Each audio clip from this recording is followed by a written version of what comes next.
예수님의 이름을 부르면 삽니다. 바울은 로마서 10장 13절에 누구든지 주의 이름을 부르는 자는 구원을 받으리라 그렇게 말합니다. 예수님은 그의 이름을 부르는 모든 자에게 부요하시도다 그렇게 소개하면서 예수님은 예수의 이름을 부르는 모든 사람에게 부요하신 분이라, 그러므로 예수의 이름을 부르는 사람들은 다 구원을 받게 될 것이다. 사도행전의 베드로 설교가 처음 기록된 곳이 사도행전 2장입니다. 성령 충만한 베드로가 예수께서 그리스도이심을 선포합니다. 그때 사도행전 2장 21절 말씀을 보면 베드로가 그렇게 말합니다. 누구든지 주의 이름을 부르는 자는 구원을 받으리라. 사실은 그 말씀은 요엘 선지자가 요엘서 2장에 미리 선언한 그 말씀을 인용한 것입니다. 누구든지 주의 이름을 부르는 자는, 그러니까 여기 누구든지라고 하는 말은 가난한 자나 부한 자나 많이 배운 사람이나 그렇지 못한 사람이나 권력자나 그렇지 못한 사람이나 병자나 건강한 사람이나 누구든지라고 하는 말이에요. 저는 그래서 이 성경에 누구든지라고 하는 말씀을 볼 때마다 참 감동이 됩니다. 누구든지 주의 이름을 부르는 자는 구원을 얻게 될 것이다. 사도행전 4장 말씀을 보면 하나님께서 우리에게 구원을 얻을 만한 이름을 주셨는데 예수 이외에는 구원을 얻을 만한 다른 이름을 우리에게 주신 적이 없다. 그러니까 예수 이름이 우리에게 구원이라고 성경은 수차례 반복해서 우리에게 선언하고 있는 것입니다. 예수 이름을 부르고 구원을 경험할 수 있는 저와 여러분 모두가 되실 수 있기를 주님의 이름으로 축원합니다. 여러분, 왜 우리가 예수 이름을 부르면 구원을 얻을까요? 왜 예수의 이름을 부르면 구원을 얻습니까? 왜냐하면 예수는 창조주시고 예수는 구원자시고 인도자시고 치료자시고 공급자이시기 때문에 그런 줄로 믿습니다. 여러분, 이 땅에 약도 필요하고 돈도 필요하고 식량도 필요하고 전쟁을 중지하는 또 중재도 필요하고 지혜도 필요하고 다 필요하지만, 그러나 예수 이름이 없으면 아무것도 아닙니다. 예수 이름이 없으면 아무것도 아니에요. 오직 예수 이름만이 우리의 구원이신 줄로 믿습니다. 예수만이 그리스도시고 우리의 인도자시오 치료자이신 줄로 믿습니다. 그래서 모든 인생들은 예수 앞에 나와야 되는 것입니다. 이 말씀을 듣고 우리가 다 주님 앞에 나올 수 있는 은혜의 역사가 일어나기를 주님의 이름으로 축복합니다. 나오면 치유가 됩니다. 나오면 변화되고 나오면 구원을 받고 나오면 공급받습니다. 자유함을 얻습니다. 여러분, 기독교는 본질적으로 기적의 종교라고 말합니다. 그래서 신구약 성경 안에는 무수한 기적의 사건, 그리고 그 기적을 경험한 사람들의 증언으로 가득 차 있습니다. 성경은 제일 처음에 그렇게 시작합니다. 태초에 하나님이 천지를 창조하셨다. 여러분, 이것보다 더 큰 기적이 어디 있습니까? 태초에 하나님이 천지를 창조하셨다. 기적으로 시작되었습니다.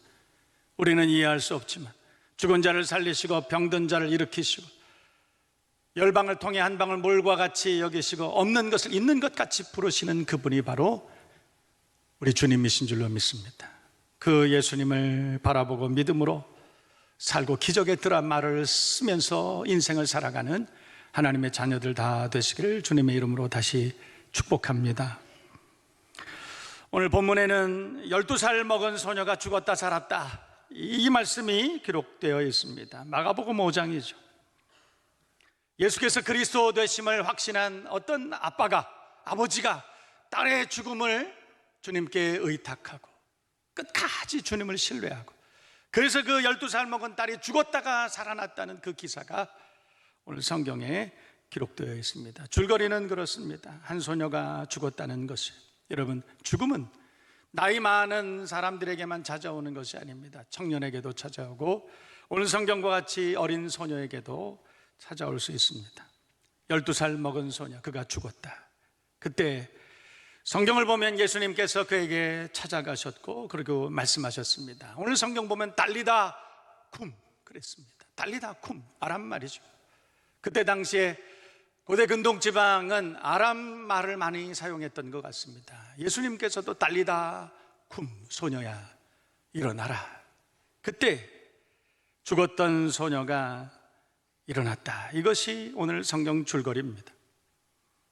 새로운 생명이 이 소녀에게 시작되었다. 일어날 수 없는 그런 절망적인 사람이 예수의 음성을 듣고 달리다 쿰, 소녀야 일어나라, 그 말씀을 듣고 일어났다. 이 말씀이 기록이 되어 있습니다. 여러분, 오늘날 우리가 사는 시대를 절망의 시대라고 그렇게 말합니다.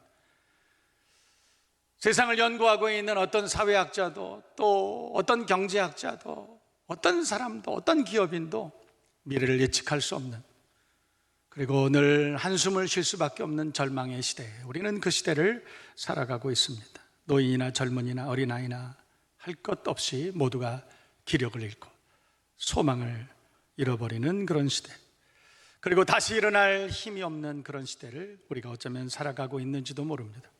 며칠 전에도 저는 기업을 하시는 분들을 만났습니다. 또 주변에서 사업을 하시는 분들, 또 장사를 하시는 분들도 만났습니다. 그분들이 한결같이 하시는 말씀은 살기 어렵다. 지금 가장 큰 관심을 가지고 있는 것은 종업원을 어떻게 하면 지혜롭게 줄일 수 있느냐, 그것을 연구하고 계시다. 불과 며칠 전에 제가 몇 사람에게 동일하게 들었던 이야기입니다. 얼마나 살아가기 어려운 시대를 우리가 사는지 모릅니다. 인간적으로 해결할 방법이 없어요. 어떤 위대한 정치가도, 경제학자도 이 문제를 해결할 방법이 없어요. 기적이 필요하지 않습니까? 여러분, 인생이 우리의 문제를 해결할 수 없다면 그때부터 하나님의 시간이 시작되는 것 아닙니까? 우리가 우리의 힘으로 할 수 없다면, 의과학적으로 우리가 할 수 없는 상황에 우리가 처해 있다면 그때부터 하나님이 하시는 일 아닐까요? 기적이 필요한 그런 때입니다. 우리 모두에게 정말 필요한 것은 하나님의 놀라운 기적 같은 사건들입니다. 소망과 생명이 시작되는 기적이 필요합니다. 사망 권세를 이기신 주님의 놀라우신 은혜와 기적이 오늘 말씀을 듣는 우리 모두에게 찾아오셔서 달리다 굼, 일어나라 라고 하시는 하나님의 음성이 저와 여러분 모두에게 들려지는 귀한 은혜의 시간이 되시기를 주님의 이름으로 축복합니다. 질병으로부터, 낙심으로부터, 가난과 실패로부터, 불신앙과 부진으로부터 달리다 굼, 일어나라 라고 말씀하시는 그 주님의 음성을 듣고 다시 한번 일어나서 달려갈 수 있는 올 하반기가 되시기를 다시 한번 주님의 이름으로 축복합니다. 근데 문제는 이런 기적의 역사가 어떻게 하면 경험될 수 있을까? 하나님은 누구에게 이런 기적의 역사를 베풀어 주실까라고 하는 사실입니다. 그래서 오늘 저는 이 본문 말씀을 함께 살펴보고자 합니다. 저는 오늘 35절에서부터 41절까지 그렇게 성경을 읽었지만, 그러나 이 사건의 시작은 35절부터가 아닙니다. 마가복음 5장 21절부터 24절까지 사실은 그 말씀이 먼저 기록되어 있습니다. 보실까요? 21절부터 봅니다. 예수께서 배를 타시고 다시 맞은편으로 건너가시니 큰 무리가 그에게로 모이거늘 이에 바닷가에 계시더니, 22절 보면 회당장 중에 하나인 야이로라 하는 이가 와서 예수를 보고 발 앞에 엎드렸다. 여기 야이로라고 하는 사람은 회당장이었습니다. 그런데 오늘 성경을 보면 이 회당장의 딸이 다 죽게 되었다. 그래서 오늘 회당장이 예수님 앞에 나오게 되었다고 그렇게 말씀하고 있습니다. 여러분, 우리가 하나님의 기적을 경험하기를 원한다면, 우리가 그 하나님의 놀라우신 그 기적과 축복의 역사 가운데 살기를 원한다면, 인생에 만나는 모든 문제를 가지고 주님 앞에 먼저 나와야 된다는 거예요. 먼저 하나님 앞에 나와야 돼요.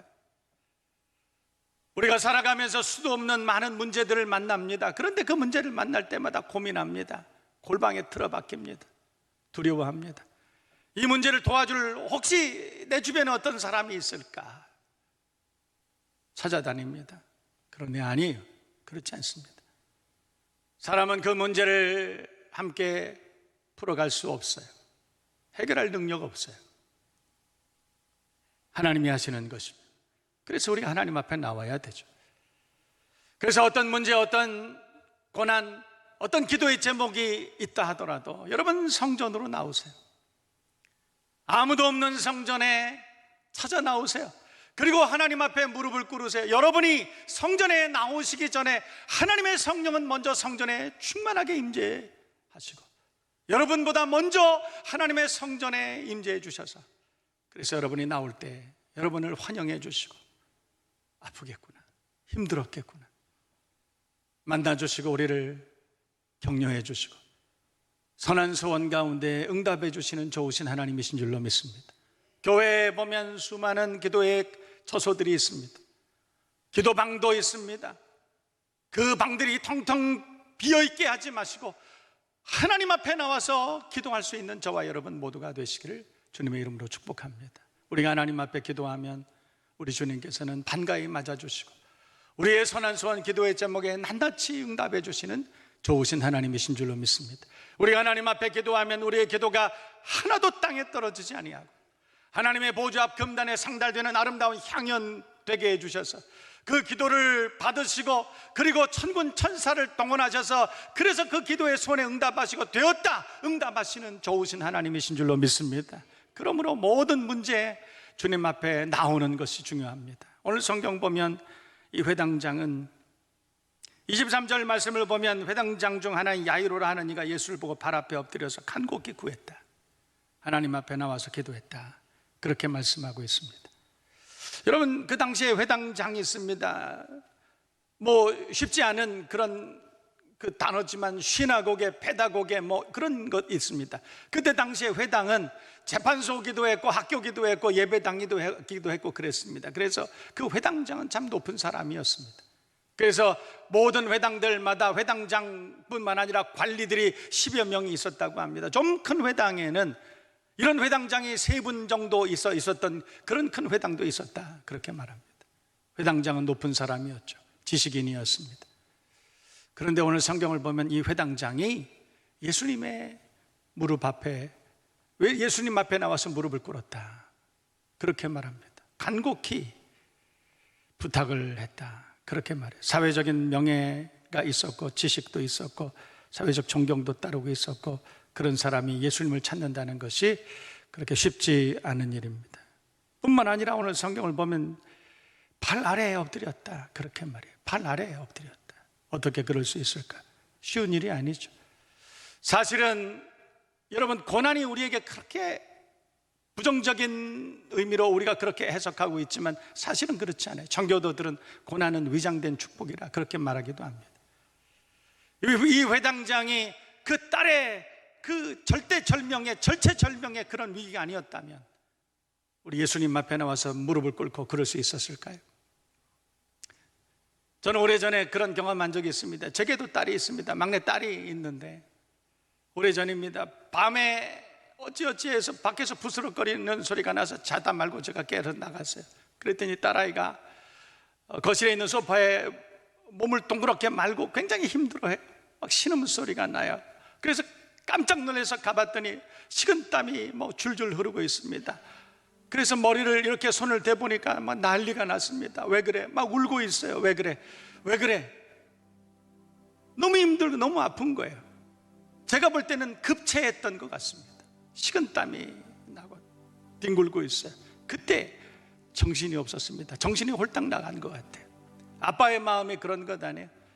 그런데 보니까 저희 집 사람은 그냥 자고 있더라고요. 아빠의 마음이 그런 것 아닙니까? 오늘 성경에 보면 회당장이 그런 마음이었을 거예요. 12살 먹은 사랑하는 딸이 있었는데 그 딸이 지금 죽을 병에 걸려서 지금 절체절명의 위기에 있는 것이죠. 여러분 예수가 누군지 그는 소문을 듣고 알았습니다. 달려나갔습니다. 그분이 누구신지 그건 관계없어요. 내 딸을 살려줄 수만 있다면, 이 문제를 해결해 줄 수만 있다면 그가 누구든지 회당장은 무릎을 꿇을 수밖에 없었을 것이었습니다. 여러분 주님 앞에 나와야 돼요. 주님 앞에 나와야 돼. 이것이 문제 해결의 시작입니다. 그런데 우리 한국 사람들 체면 참 엄청납니다. 체면 문화. 그래도 내가 이 나이에, 그래도 내가 이런 사람인데. 이렇게 하면 은혜 받는 거 다 알고 있습니다. 이렇게 하면 응답 받는 것도 알고 있습니다. 근데 어떻게 무식하게 그렇게 소리를 지르고 기도해? 좀 점잖게. 그래서 기회를 잃어버리는 사람 많습니다. 내가 그래도 누군데 그 앞에 가서 무릎을 꿇어 치면, 그것 때문에 우리는 기회를 잃어버리는 때가 참 많습니다. 그러나 오늘 성경의 회당장은 자신의 사회적 지위, 체면, 권위 다 내려놨습니다. 그리고 주님 앞에 나와서 간곡히 부탁을 했습니다. 개역 한글에도 그렇게 말합니다. 계속해서. 그러니까 계속해서 부탁했다는 말은 구체적으로 뭘까요? 예수님, 예수요, 제발 내 딸 좀 고쳐주세요. 예수님 제발 부탁입니다. 제발요, 제발 부탁입니다. 한 번만 고쳐주세요. 한 번만 고쳐주세요. 여러분, 그랬다는 거 아닙니까? 간곡히 부탁했다. 계속해서 그렇게 부탁했다. 우리가 하나님 앞에 나와서 기도할 때, 주님 이거 꼭 들어주셔야 됩니다. 제발요, 한 번만 들어주세요. 제발 부탁입니다. 여러분, 그렇게 기도했다는 거예요. 첫 번째 기억하세요. 주님 앞에 나와야 돼요. 그리고 주님 앞에 간곡히 부탁해야 됩니다. 간곡히 기도해야 됩니다. 긍휼이 많으신 주님께서 우리가 주님 앞에 그렇게 기도할 때 들으시고 응답해 주실 줄로 믿습니다. 마태복음 7장 구하라, 찾으라, 문을 두드리라. 그 말은 계속 기도하라, 이런 뜻 아니겠습니까? 구하라, 찾으라, 문을 두드리라. 계속 기도하라, 강청하라. 주님 앞에 기도하고 응답받는 저와 여러분 모두가 되시기를 주님의 이름으로 축복합니다. 두 번째는 오늘 23절에 간곡히 구하여 이르되 내 어린 딸이 죽게 되었사오니 오셔서 그 위에 손을 얹으사 그 구원을 받아 살게 하소서 하거늘. 24절 보세요. 그때 예수님께서 그와 함께 가실세.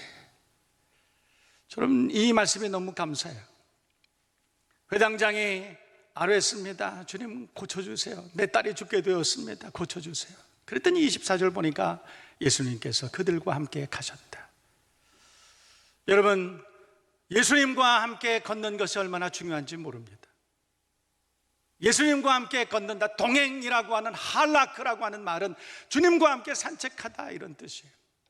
아무리 어려운 문제가 있다 하더라도, 아무리 큰 어려움이, 큰 두려움이, 큰 고난이 우리 앞에 닥쳐온다 할지라도 우리가 그 예수님의 손을 붙잡고 동행할 수만 있다면, 함께 산책할 수만 있다면 그 두려움은 더 이상 두려움이 아닐 것입니다. 여러분, 오늘 회당장이 예수님과 함께 걸었다.